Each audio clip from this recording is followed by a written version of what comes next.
भगवान गौतम बुद्ध के काल में एक राजा था, अजातशत्रु। एक बार अजातशत्रु अनेक मुश्किलों से घिर गया और वह उनसे बाहर निकलने का रास्ता नहीं खोज पा रहा था। इसी दौरान उसकी भेंट एक तांत्रिक से हुई। राजा ने तांत्रिक को चिंता का कारण बताया।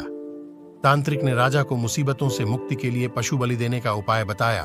इसके लिए एक बड़ा अनुष्ठान किया गया और बलि के लिए एक भैंसे को बांधकर मैदान में खड़ा कर दिया गया।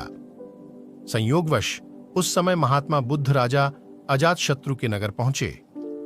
बुद्ध ने देखा कि एक मूक पशु की गर्दन पर मौत की तलवार लटक रही है तो उनका मन करुणा से भर आया। वह राजा के पास पहुंचे। बुद्ध ने एक तिनका राजा को देकर कहा कि राजन, मुझे इसे तोड़कर दिखाएं। राजा ने तिनके के 2 टुकड़े करके गौतम बुद्ध को दे दिए। बुद्ध ने टूटे तिनके फिर से राजा को देकर कहा कि अब इन दोनों टुकड़ों को जोड़कर दिखाएं।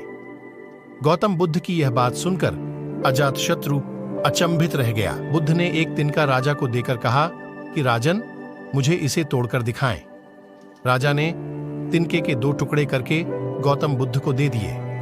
बुद्ध ने टूटे तिनके फिर से राजा को देकर कहा कि अब इन दोनों टुकड़ों को जोड़कर दिखाएं। गौतम बुद्ध की यह बात सुनकर अजातशत्रु अचंभित रह गया। राजा ने कहा, टूटे तिनके कैसे जुड़ सकते हैं? लेना चाहिए। असहाय प्राणियों की बलि मत दीजिए।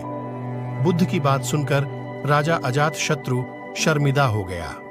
राजा ने तत्काल पशु बलि बंद करने का आदेश दे दिया।